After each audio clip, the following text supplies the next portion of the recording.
రఘురామరాజు గారు, రేపు మీకు మాట్లాడే అవకాశం లేదు, ఇప్పుడే మాట్లాడారు 2 నిమిషాలు. ఇప్పుడైనా 3 నిమిషాలు. విష్ణుకుమార్ రాజు గారు అని నేను మాట్లాడలేను.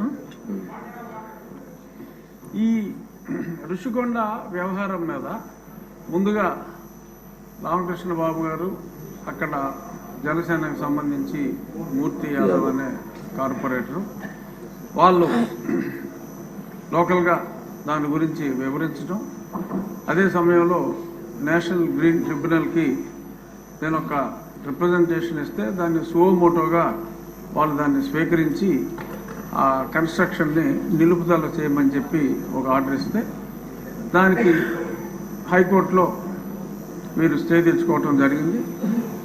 ఆ సమయంలో సుప్రీంకోర్టుకి నేను ఈ విషయాన్ని తీసుకువెళ్ళినప్పుడు పచ్చి అబద్ధాలు అంటే అసలు గతంలో ఎంత ఎస్ఎఫ్టీ ఉందో సుమారు 22,000 చిల్లర ఎస్ఎఫ్టీ ఉండేది ఆ చిన్న కాటేజెస్. అదే చోట ఆ ఎస్ఎఫ్టీకి మించకుండా కట్టమని చెప్పి చాలా క్లియర్గా సుప్రీంకోర్టు డైరెక్షన్ ఇచ్చిన తర్వాత ఆ మ్యాటర్ని హైకోర్టుకి రిఫర్ చేశాను. ఆ డైరెక్షన్ ఇచ్చిన తర్వాత హైకోర్టుకి అన్ని రాంగ్ ఎఫిడవిట్స్ వాళ్ళు ఫైల్ చేసి తూచా తప్పకుండా సుప్రీంకోర్టు గైడ్ లైన్స్ని మేము ఫాలో అవుతున్నాం, ఈయన ప్రతిదానికి మా మీద కంప్లైంట్ ఇస్తాడు, అతని కంప్లైంట్లు మీరు పట్టించుకోవద్దు అని అన్ని రాంగ్ ఎఫిడవిట్లు నేను ముఖ్యమంత్రి నివాసం కోసం పట్టుకుంటున్నట్టు అప్పుడే చెప్తే అదేమీ లేదు, కేవలం టూరిజం డెవలప్మెంట్ కోసం మేము ఇన్ని 100 కోట్లు ఖర్చు పెడుతున్నామని చెప్పి బ్లేటెంట్ లైస్ని, అంటే అది పెర్జూరీ కింద వస్తుంది, కోర్టుని తప్పుదోవ పట్టించడం. అటువంటి ఇవన్నీ కూడా ఏపీ టూరిజం డెవలప్మెంట్ కార్పొరేషన్ వారి ద్వారా ఆ పచ్చి అబద్ధాలని అక్కడ ఫైల్ చేయటం, పలుసార్లు అది వాయిదా పడటం జరిగింది. చివరికి అనుకున్నట్టుగా ఆ 22,000 ఎస్ఎఫ్టీ కాకుండా ఇందాక గౌరవనీయులైన మంత్రివర్యులు చెప్పినట్టు 1,20,000 చిల్లర ఎస్ఎఫ్టీ కట్టడం. ఆ తర్వాత ఒక చిన్న డ్రామా, ఎందుకంటే అప్పుడు దాకా అది టూరిజం ప్రాజెక్ట్ అని చెప్పారు. ఈలోపు ముఖ్యమంత్రి గారు అప్పటి ముఖ్యమంత్రి ఒక అనౌన్స్మెంట్ ఇచ్చి నేను విశాఖపట్నం వచ్చేస్తున్నాను అని చెప్పి ఆయన చెప్పడం జరిగింది. ఆ తర్వాత కొంతమంది ఆఫీసర్స్ని వైజాగ్లో నాకేమన్నా ఇల్లు దొరుకుతుందా చూడండి, స్టడీ చేయండి అని చెప్పి స్టడీ చేస్తే వాళ్ళకంట ఆ బీచ్ రోడ్లో వెళ్తూ ఉంటే అరే ఇక్కడ భలే ఇల్లు దొరికిందే, ఇది ముఖ్యమంత్రి గారికి బాగుంటుంది అని చెప్పి వాళ్ళకి తెలిస్తే వాళ్ళందరూ సూచించారంట. సరే దట్స్ ఆల్ రైట్, అందులోనే ఉందాం, పోనీ టూరిజం వాళ్ళకి చెప్పి అందులోనే ఉందాం, వాట్ ఈస్ దేర్, నాకు ఎక్కడైనా పర్వాలేదు, ఐఎమ్ ఏ సింపుల్ మ్యాన్ అని చెప్పి దానికి ఆయన అంగీకారం తెలిపారు.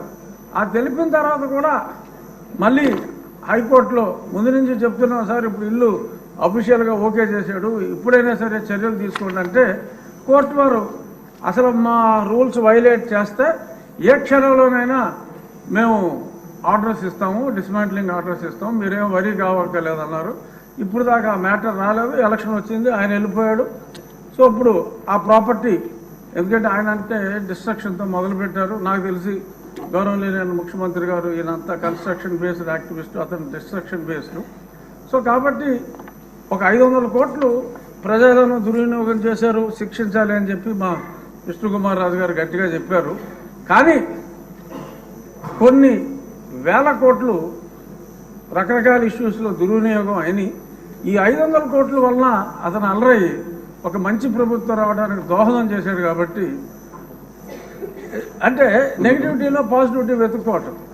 సో అంచేత 500 కోట్లు ఖర్చు పెట్టి ఆయన కట్టుకున్నది ఇల్లు కాదు, ఆయన రాజకీయ సమాధి కట్టుకున్నాడని చెప్పి భావిస్తూ 500 కోట్లని మనం క్షమించేయచ్చు, చూడవలసిన వాటి మీద ఎలా అధ్యయనం చేయాలో చూడాలని perhaps this is my last speech.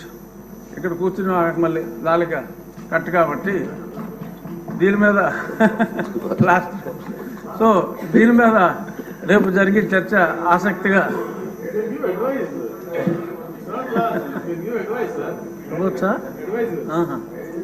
So ఇది నా పర్సనల్ ఒపీనియన్లో అంటే నేను వేసిన కేసు కూడా అప్పుడు కొట్టివేయమని అడిగాం, ఇప్పుడు కొట్టివేయకూడదు కాబట్టి నా కేసు కూడా ఇంకా ఇన్ఫ్రాస్ట్రక్చర్స్గా నేను వెనక్కి తీసుకుంటాను. రామకృష్ణ బాబు గారు కూడా అసెట్ ఉండాలి కాబట్టి అప్పుడు మేమంతా కూల్చేమన్నాం. అంటే ఇంత దారుణం అని తెలియదు. 500 కోట్లు ఖర్చు పెట్టారు కాబట్టి అది రాష్ట్ర అసెట్గా భావించి దాన్ని తెలివిగా అంటే ఒక వ్యక్తి కాంక్ష ఈ రకంగా ఉంది అని చెప్పి ప్రజలకి మరి ఏదో టికెట్ ఇచ్చినా కూడా మాదిరిగా రికవర్ అవుతుంది, అద్దెకేస్తే ఏమి రావు, 7 గదులు. సో అంచేత దాన్ని ఒక మాన్యుమెంట్గా ఉంచి ఒక నియంత కట్టుకుందాం అనుకున్న ఒక పేదవాడు కట్టుకోవాలనుకున్న చిన్న గూడు ఇదని చెప్పి మనం దానికి ఒక టికెట్ పెట్టి ముంతాజ్ కోసం తాజ్మహల్ కట్టిన షాజహాన్కి మరి ఇప్పుడు గుర్తింపు వచ్చింది.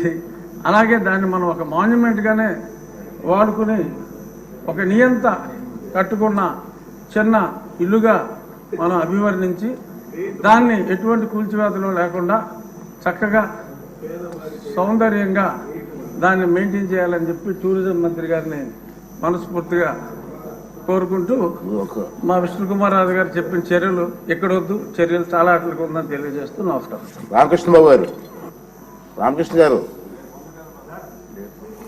ఓకే అండి. మీ మనోభావాలన్నీ చూసిన తర్వాత సార్ ఒక్క నిమిషం ఉండండి, పెద్దలందరూ కూడా నిర్ణయిస్తారు కదా. మీ మనోభావాలు చూసిన తర్వాత చాలామంది దీని మీద ఇంట్రెస్ట్గా ఉంది, పబ్లిక్ కూడా ఇంట్రెస్ట్గా ఉన్నారు. దీన్ని సోమవారం నాడు ప్రత్యేకంగా టైం కేటాయింపు చేసి దీని మీద చర్చ జరపాలని పెద్దలు నిర్ణయించారు. సోమవారం నాడు కేటాయిస్తాం. ఇప్పుడు ఒక లాస్ట్ క్వశ్చన్ ఉంది, ఇదే మినిస్టర్ గారు.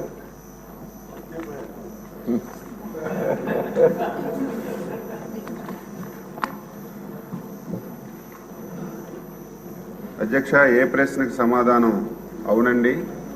2019-24 మధ్య పట్టు పరిశ్రమ శాఖకు తగినంత బడ్జెట్ కేటాయించబడలేదు. దీని కారణంగా ఈ శాఖ రైతులందరినీ అన్ని అంశాల్లో కలుపుకోలేకపోయింది. బి ప్రశ్నకు సమాధానం అవునండి. సి ప్రశ్నకు సమాధానం విడుదల చేసిన నిధులకు అనుగుణంగా ప్రోత్సాహక పథకాలు అమలు చేయబడుతున్నాయి. 54.12 కోట్లు అదనపు బడ్జెట్ విడుదల చేసిన వెంటనే పెండింగ్లో ఉన్న ప్రోత్సాహకాలన్నీ విడుదల చేయబడతాయి. డి ప్రశ్నకు సమాధానం ప్రస్తుతం రాష్ట్రంలో సిల్క్ సమగ్ర MGNREGS ద్వారా RKVY మరియు SDS వంటి వివిధ పథకాల ద్వారా పట్టు పరిశ్రమ మరియు మల్బరీ రైతులకు మద్దతు ఇవ్వడానికి ప్రభుత్వం అన్ని చర్యలు తీసుకుంటుంది.